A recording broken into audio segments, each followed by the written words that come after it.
ہمارے جامعہ فیض القرآن میں 24 نومبر سے دورۃ اللغۃ العربیہ کا قیام ہوا تھا، تو اس کے ایک ننھے سے شریک ہیں، وہ آپ حضرات کے سامنے آئیں گے اور عربی زبان میں اپنی تقریر پیش کریں گے۔ التمس من سماحة الطالب الصغير المشارك بدورة اللغة العربية الحافظ حسن ابن ظاهر شاه فليتفضل إلى المنصة مشكورا وليخطب أمام حضراتكم۔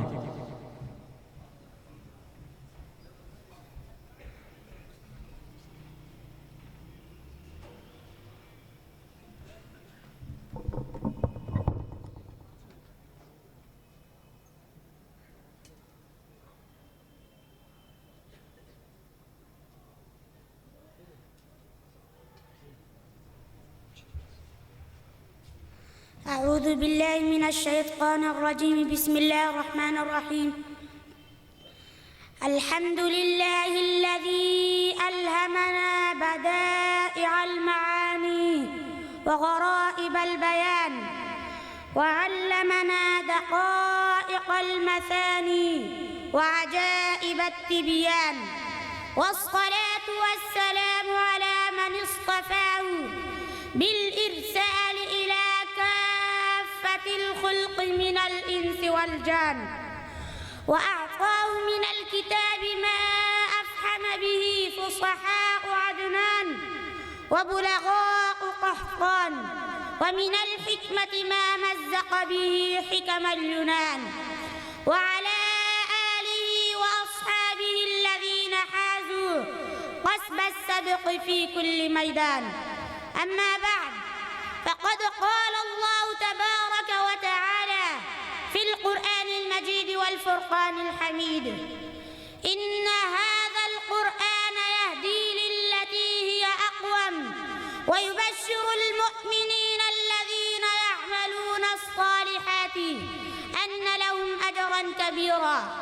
وعن عمر رضي الله تعالى عنه قال: قال رسول الله صلى الله عليه وسلم: إن الله تبارك وتعالى يرفع بهذا الكتاب أقواما ويضع به آخرين.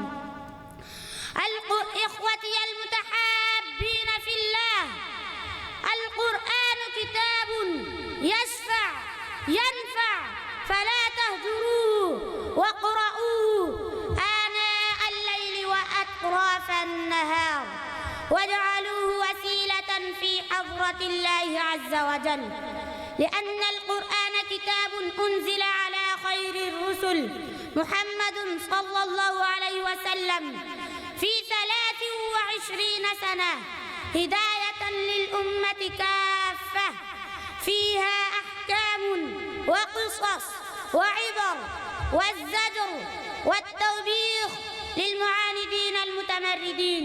اللهم اجعلنا من عشاق القرآن الكريم. اللهم آنس وحشتنا في قبورنا. اللهم ارحمنا بالقرآن العظيم واجعله لنا إماما ونورا وهدى ورحمة. اللهم ذكرنا منه ما نسينا، وعلمنا منه ما جهلنا، وارزقنا تلاوته آناء الليل وآناء النهار، واجعله لنا حجة يا رب العالمين، آمين. وما علينا إلا البلاغ المبين.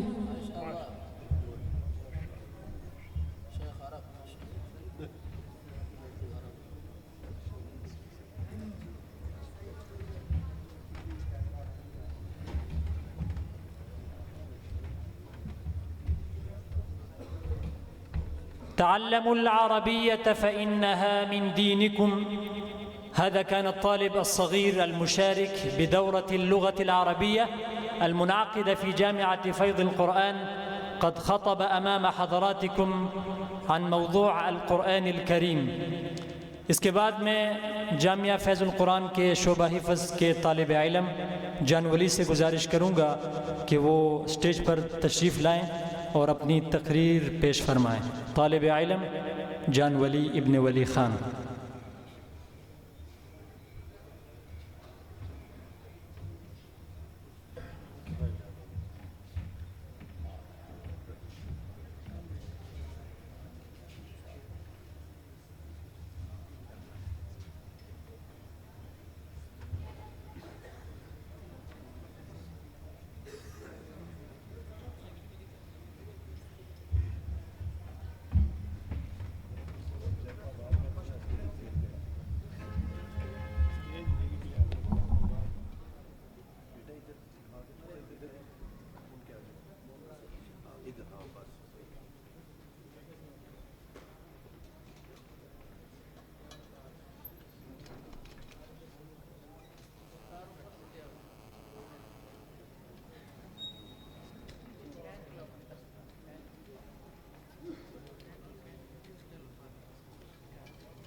نحمده ونصلي على رسوله الكريم أما بعد فأعوذ بالله من الشيطان الرجيم بسم الله الرحمن الرحيم لقد من الله على المؤمنين إذ بعث فيهم رسولا من أنفسهم يتلو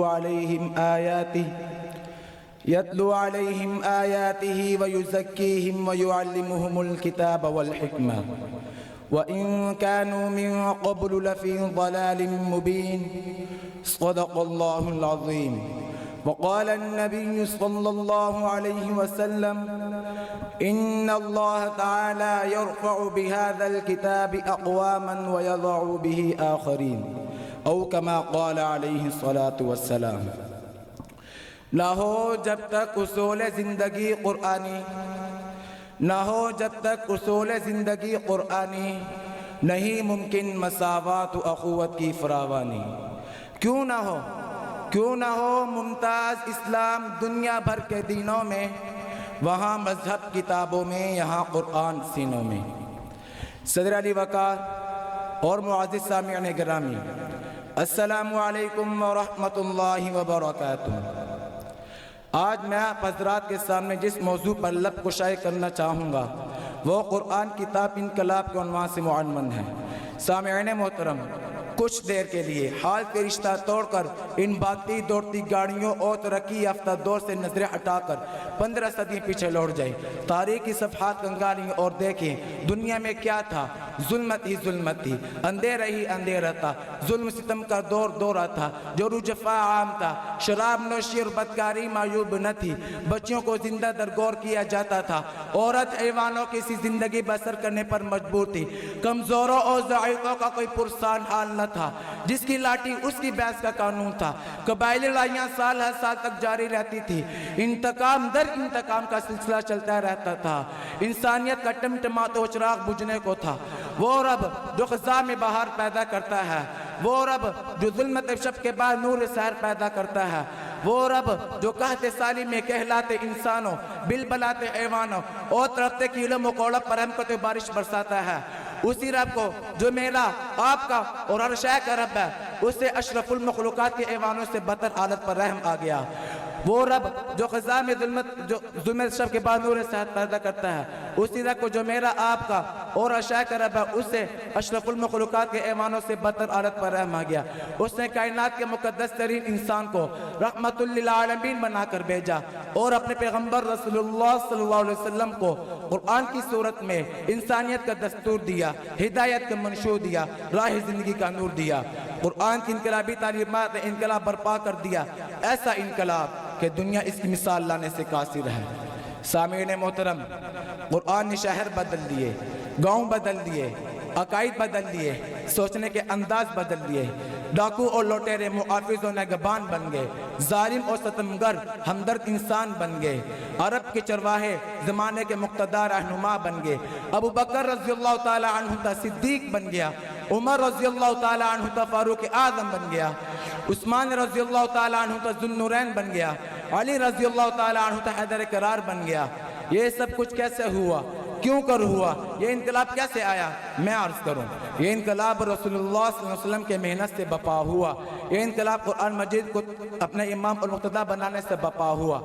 سامعین محترم، قرآن آج بھی تمہارے گھر میں موجود ہے اور ایسے ہی موجود ہے جس طرح نازل ہوا تھا. اس کی کسی آیت میں تبدیلی نہیں ہوئی، کوئی زبر، کوئی زیر، کوئی شوشہ نہیں بدلا. سامعین محترم، تمہارے گھر میں روشنی کا منبع ہے، مگر تم امریکہ، فرانس، چین، برطانیہ سے روشنی مانگ پھر رہے ہو. تمہارے سامنے آب شرعی کا دریا بہ رہا ہے، مگر تم العطش العطش پکار رہے ہو. افسوس ہے اس پر کہ تمہارے گھر میں قرآن مجید موجود ہے اور تم اس قرآن مجید کے سام بنے بیٹھے ہو، نہ اس سے فائدہ اٹھاتے ہو، نہ دنیا کی استفادہ کے لیے اس کے سامنے پیش کرتے ہو. شاعر کہتا ہے، اصلاح عالم کا بس اب سامان ہونا چاہیے، اصلاح عالم کا بس اب سامان ہونا چاہیے، سب کا دستور العمل قرآن ہونا چاہیے. یہی ہے آرزو تعلیم قرآن عام ہو جائے، ہر ایک پرچم سے اونچا پرچم اسلام ہو جائے. میری دعا ہے کہ اللہ تعالیٰ مجھے آپ کو قرآن مجید سیکھنے، سکھانے، پڑھنے، پڑھانے اور اس پر عمل کرنے کی توفیق عطا فرمائے۔ وما علینا الا البلاغ المبین۔